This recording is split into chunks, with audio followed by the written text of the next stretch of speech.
सियालकोट के इलाका बर्थ में नाला पलखू पर तमीरशुदा पुल सैलाबी रेले में बह गया।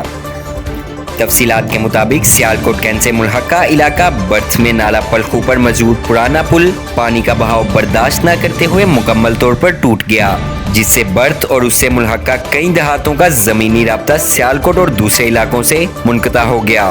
पानी बर्थ और उससे मुंसलिक कई कॉलोनियों में दाखिल हो गया। पानी के रेले से इलाके में खड़ी फसलों को भी नुकसान पहुंचा। जमीनी रास्ते के खत्म होने पर शहरी काफी परेशान हैं। ताहम जिला इंतजामिया और पाक फौज के जवान इमदादी कार्रवाइयों में मशगूल हैं और इस रास्ते की बहाली के लिए सरगर्म अमल हैं। बादशाह साबका वफाकी वजीर और PTI की मरकजी रहनुमा डॉक्टर फिरदौस आशिकवा ने मौका पर पहुंचकर अवाम को पुल की जल्द तमीर की यकीन दहानी करवाई और आर्जी पुल की तमीर के लिए मुतलका महकमों को अहकामात जारी किए।